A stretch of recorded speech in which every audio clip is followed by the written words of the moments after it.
Hello everyone friends, मैं Malauda शिवलहरी coaching में आपका फिर से स्वागत करता हूं। और आज आपका 21 मार्च 2023 का हिंदी का पेपर जो कि आपका आंसर की मैं बताने वाला हूं। आपके कितने क्वेश्चन सही हुए हैं और कितने गलत हुए हैं अभी पता चल जाएगा। तो वीडियो के लास्ट तक जरूर बने रहना और जो भी चैनल पर नए हैं तो चैनल को सब्सक्राइब करके लाइक सब्सक्राइब जरूर कर देना, ठीक है। तो बढ़ते हैं अपने पहले क्वेश्चन पे। बहुत ही अच्छा पेपर है, आपके सिंपल और शॉर्ट पेपर है। देखो, जो पहला जो क्वेश्चन था आपका गद्यांश वाला था। गद्यांश को पढ़ना था और इसका आपको जवाब देना था, ठीक है। तो निम्नलिखित अपठित गद्यांश को पढ़कर पूछे गए प्रश्नों के उत्तर देने अपन को। तो आपने गद्यांश को पूरा पढ़ा होगा, ध्यान से पढ़ा होगा, तो ही आप क्वेश्चनों के आंसर सही दे पाए होंगे। तो देखो, जैसे पहला क्वेश्चन था उपयुक्त गद्यांश को उचित शीर्षक है। तो इस गद्यांश को पढ़ने पर आपको पता चला होगा कि क्या इसका शीर्षक है। तो इसका शीर्षक ऑप्शन सही होगा भय, ठीक है।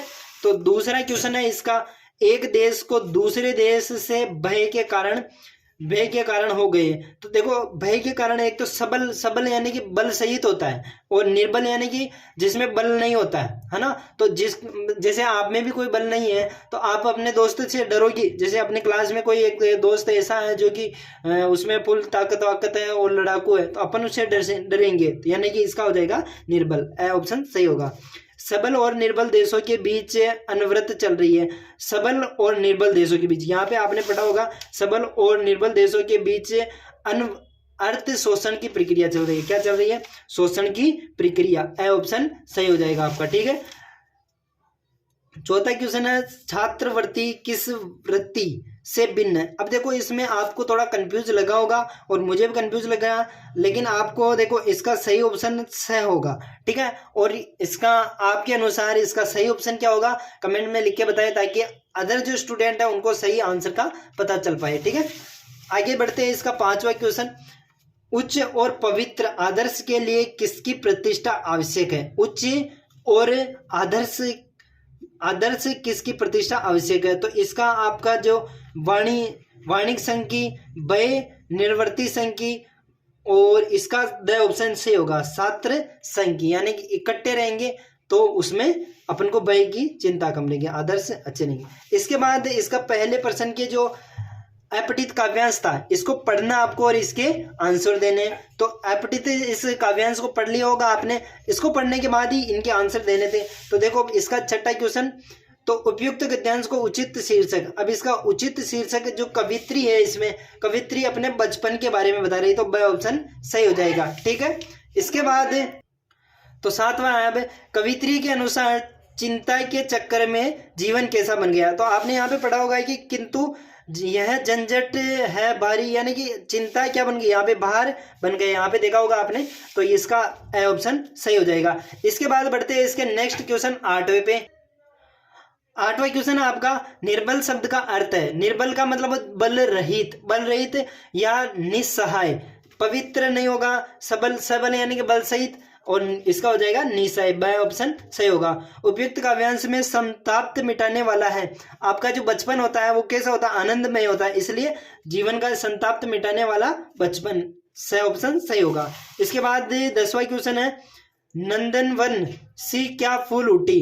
तो उसमें कुटिया नंदनवन सी फूल उठी थी, ठीक है। द ऑप्शन सही होगा। इसके बाद बढ़ते हैं 11वें क्वेश्चन पे। तो 11वां क्वेश्चन आपकी बुक से मिला होगा, आपने ऐसी गलतफहमी आपकी कि आप इसमें से ढूंढो कि अपन को काव्यांश में मिल जाएगा। तो आपका 11वां जो क्वेश्चन है आपको किताब में से ढूंढना था, ठीक है। मैं क्या लिखता हूँ पाठ में लेखक ने किस विभीषिका का वर्णन किया है। तो इसमें किया है ऑप्शन सही होगा, हिरोशिमा के परिणाम विस्फोटों का, ठीक है। ऑप्शन सही होगा। इसके बाद 12वां क्वेश्चन देखते हैं, जब बाबूजी रामायण का पाठ करते तब हम उनकी बगल में बैठे आईने में अपना मुंह निहार करते थे। उपयुक्त पंक्ति किस पाठ से उद्धृत है। तो अब आपने पाठ पढ़ा होगा तो कौन से ऐसे हैं। अब देखो थोड़ा पाठ से पढ़ने से लग रहा है कि माता और इनके बारे में चर्चा कर रहा है, ठीक है, माता पिता के, तो माता का आंचल, ब ऑप्शन सही होगा। इसके बाद बढ़ते हैं इसके दूसरे क्वेश्चन पे। ये 12 क्वेश्चन आपके पहले प्रश्न के थे। अब दूसरे क्वेश्चन पे बढ़ते हैं, तो बढ़ते हैं इसके दूसरे क्वेश्चन पे, रिक्त स्थानों की पूर्ति कीजिए। तो दूसरा क्वेश्चन है रिक्त स्थानों की पूर्ति करना है, ठीक है। तो दूसरे का फर्स्ट है अपना, प्राय, गुण, दोष, अवस्था, व्यापार, अमूर्त भाव तथा क्रिया संज्ञा के अंतर्गत आते हैं। तो किस संज्ञा के अंतर्गत आते? दोष, गुण, दशा, यानी कि देखो जातिवाचक संज्ञा 3 प्रकार की होती है, जातिवाचक, व्यक्तिवाचक और भाववाचक। तो इसमें भाव बता रहा है, इसके गुण, दोष यानी कि वो कैसा है, मतलब कैसा दिखने में, व्यापार कैसा उसका, यानी कि उसका यहाँ पे गुण नहीं होगा, और भाववाचक संज्ञा होगी। क्या होगी? भाववाचक संज्ञा होगी। भाव या जाति, इनमें से कौन सा होगा?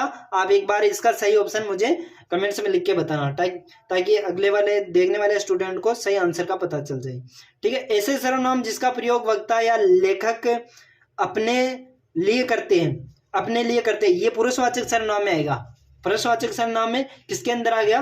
उत्तम पुरुषवाचक सर्वनाम। इसका आंसर क्या होगा? उत्तम पुरुषवाचक सर्वनाम।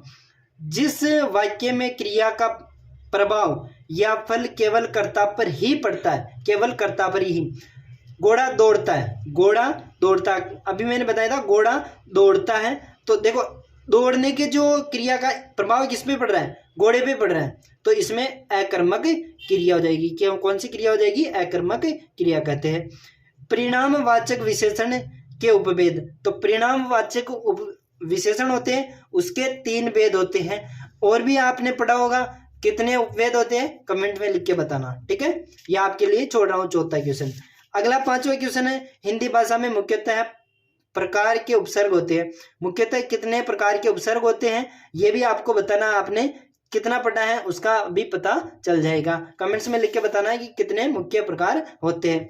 वे प्रत्यय जो धातु अथवा क्रिया के अंत में लगकर नए शब्द की रचना करते हैं उन्हें प्रत्यय, कौन से प्रत्यय कहते हैं? तो तद्धित प्रत्यय कहते हैं। यहाँ पे तद्धित प्रत्यय आ जाएगा, ठीक है।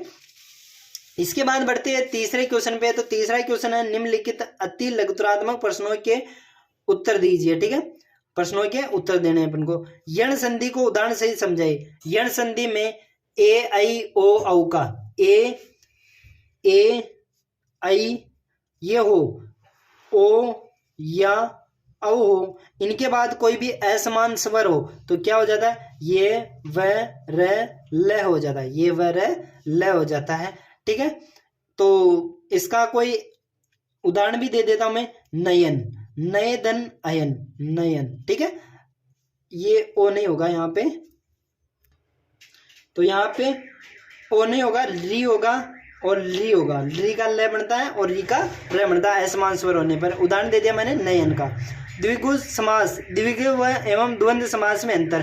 तो द्विगु समास में जो पहला जो पद होता है वो संज्ञावाची होता है, जबकि द्वंद्व समास में पहला जो पद होता है वो संज्ञावाची तो होता है, लेकिन उसमें अन्य पद प्रधान रहता है। जैसे मैं बोलूं त्रिभुवन, त्रिभुवन तो आएगा द्विगु समास में, त्रिभुवन, त्रिभुवन, ठीक है।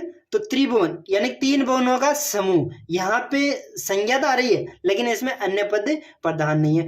लेकिन द्वंद्व समास जिसमें अन्य पद, दशानन, दशानन यानी कि दशानन का मतलब 10 है जिसके आनन या 10 है जिसके मुख, इनमें अन्य पद प्रधान है। रावण, 10 मुख किसके? रावण के। तो ये अंतर हो जाएगा और ये परिभाषा हो जाएगी। कीचड़ उचालना, मुहारे का अर्थ।